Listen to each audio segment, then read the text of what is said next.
भारतीय ज्ञान परंपरा केंद्र के अंतर्गत हरदेव जोशी कन्या महाविद्यालय में हम सभी आज श्वान और इंसान के बीच के संबंध पर चर्चा कर रहे हैं।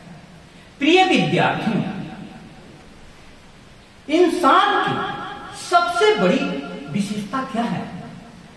सभी जीवों में इंसान को सर्वश्रेष्ठ माना गया है। महाभारत का वेदव्यास लिखते हैं, नहीं मानुषात् श्रेष्ठतरम ही किंचित्, मनुष्य से श्रेष्ठतर यहां कुछ नहीं है। जीवों में मनुष्य सबसे श्रेष्ठ क्यों बन गया? इस प्रश्न के आलोक में हम आज श्वान और इंसान के बीच जो नया संबंध उभर रहा है उसके ऊपर विचार करेंगे। पूरा भारत इस प्रश्न पर कि श्वान और इंसान के बीच संबंध कैसा होना चाहिए बढ़ता हुआ दिखाई दे रहा है। एक तरफ श्वान प्रेमी हैं जिनका मानना है कि आदि काल से ही श्वान का इंसान के साथ अत्यंत घनिष्ठ संबंध रहा है और वह इंसान का सच्चा साथी और सबसे वफादार सेवक है। लेकिन दूसरी तरफ श्वानों की संख्या ज्यादा बढ़ जाने से, श्वानों के द्वारा काटे जाने के कारण मौतों के आंकड़े बढ़ जाने से और रेबीज की आशंका के मद्देनजर कुछ लोग ऐसे भी हैं जिनका मानना है कि श्वानों को बस्तियों से अलग कर दिया जाए। इस संबंध में 11 अगस्त को सर्वोच्च न्यायालय के न्यायाधीश के द्वारा जो निर्णय दिया गया उसके कारण भारत में एक नया विवाद खड़ा हुआ है जो कि बढ़ता जा रहा है।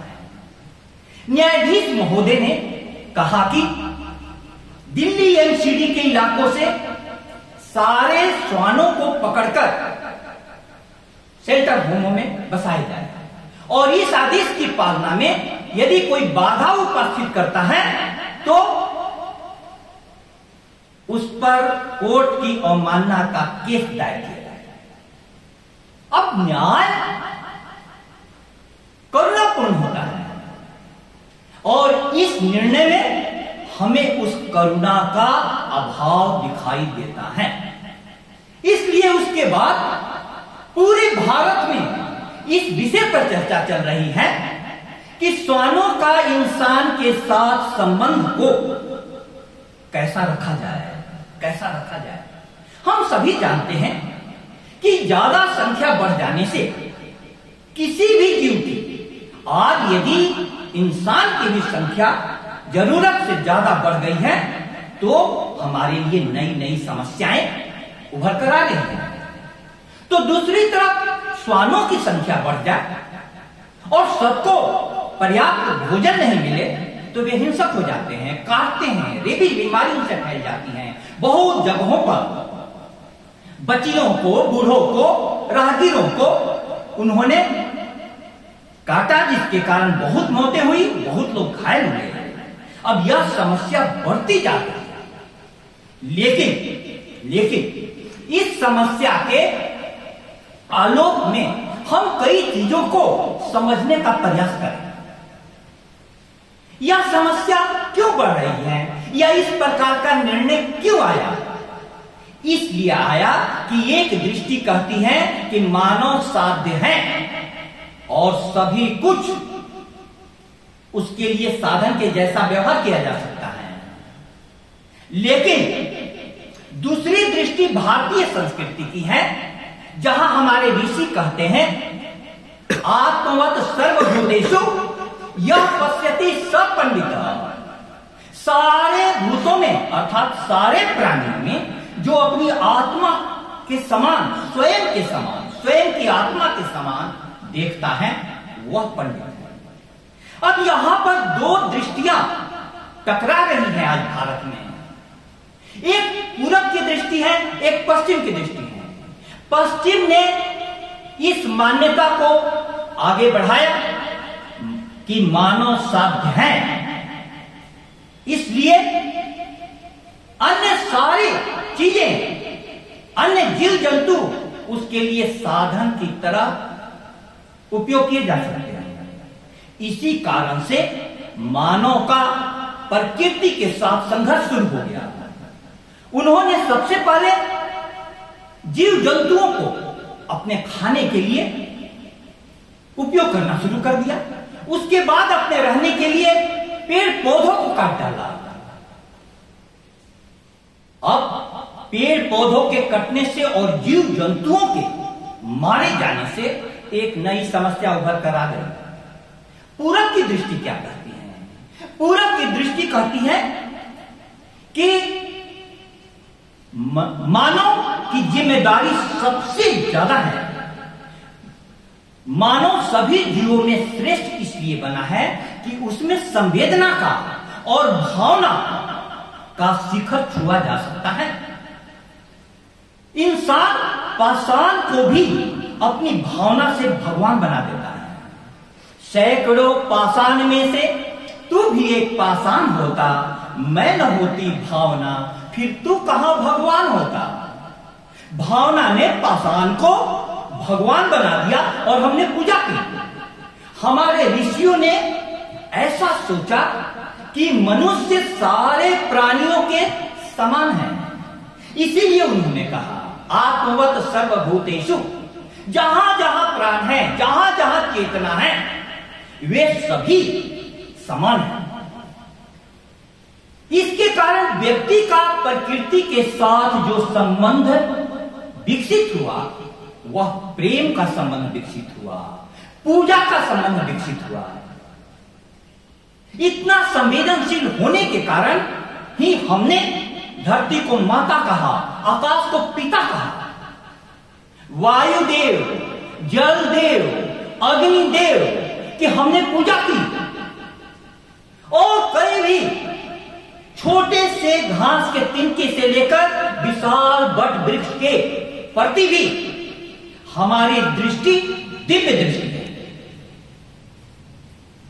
पशुपतिनाथ हमारे देवों में महादेव हैं। सारे प्रकार के पशुओं के साथ वे कितने आनंद में रहते हैं। उनकी अर्धांगिनी का नाम पार्वती है, जो हिमालय की पुत्री है। हिमालय पर्वत की पुत्री का नाम पार्वती है। हमने सभी का मानवीकरण किया, सभी को एक दिव्य स्वरूप दिया।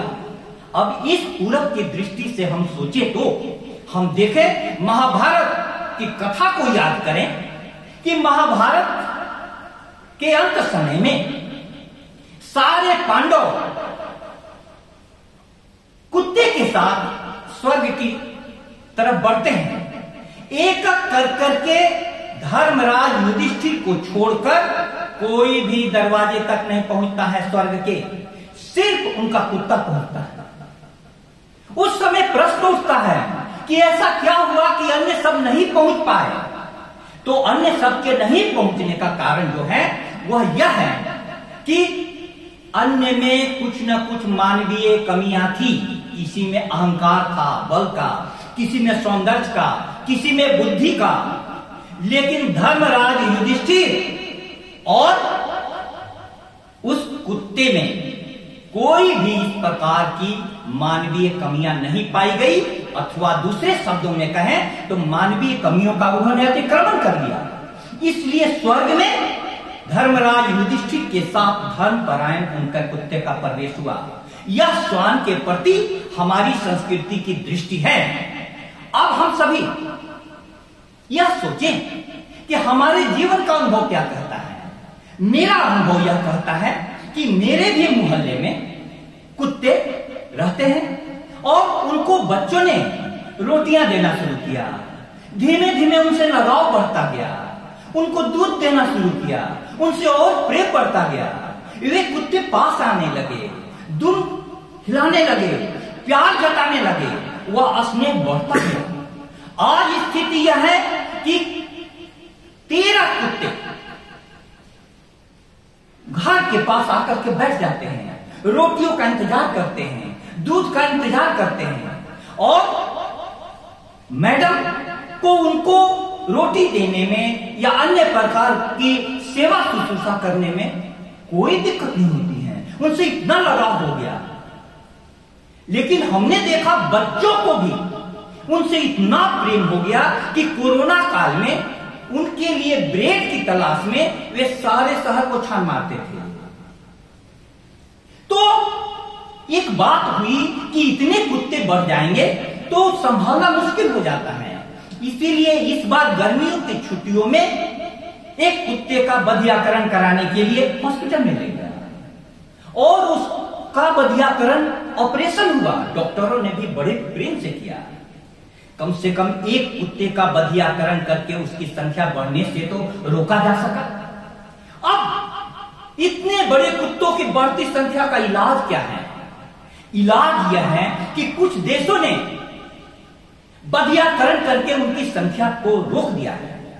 उनकी उम्र ज्यादा नहीं होती है, लेकिन यदि हम उन्हें जबरदस्ती पकड़ करके मोहल्ले से सेंटर होम में ले जाएंगे तो वहां पर वे और ज्यादा हिंसक हो जाएंगे। कुत्ते को हमने देखा कि नगर पालिका के लोग पकड़ कर ले जाते हैं, जितनी भी दूर रखें, फिर वे उसी मोहल्ले में चले आते हैं। इनका अपनी टेरिटरी होती है। तो ऐसे हालात में हम सभी का कर्तव्य क्या है? हमारी संस्कृति में पहली रोटी गाय की, अंतिम रोटी कुत्ते की, शुरू से ही यह इस कहावत के साथ हम बड़े हुए हैं। आज यदि मानव विकास कर रहा है तो क्या उसकी चेतना का विकास महत्व नहीं रखता है? हमें सोचना होगा। आज हम जलवायु परिवर्तन के कारण जो देख रहे हैं कि पहाड़ नदियों की तरह बहने लगे हैं, कितने लोग बाढ़ से, कितने लोग भूस्खलन से और कितने लोग बिजली गिरने से, बादल फटने से मर रहे हैं, उनकी संख्या दिन प्रतिदिन बढ़ती जा रही है। क्यों? क्योंकि हमारा प्रकृति के साथ संबंध दूर हो गया है। हमारे ग्रंथों में, अभिज्ञान शाकुंतलम में विद्यार्थियों को पढ़ाया जाता है कि उसकी नायिका शकुंतला पेड़ पौधों को बिना जल पिलाए स्वयं जल का पान नहीं करती थी। श्रृंगार क्रिया होने पर भी फूलों को नहीं तोड़ती थी और पौधों में फूल आने पर उत्सव मनाती थी। वह जब ससुराल जा रही है तो मिर्ग छौने उसके वस्त्र पकड़कर खींचने लगते हैं, अपने मुंह में लिए हुए उसके ग्रास को वे उगल देते हैं। कितना प्यारा संबंध है। आज जगत में प्यार की जो कमी है उसका कारण, या प्यार जो बदनाम होते जा रहा है, प्रत्येक दिन पेपर में आ रहा है, पत्नी ने प्रेमी के साथ मिलकर पति की हत्या कर दी अथवा पति ने प्रेमिका के साथ मिलकर पत्नी को निपटा दिया। प्रेम शब्द का इस्तेमाल सब जगह हो रहा है और वह प्रेम शब्द बदनाम होता जा रहा है। प्रेम का अर्थ क्या है? आप समझिए प्रेम का अर्थ।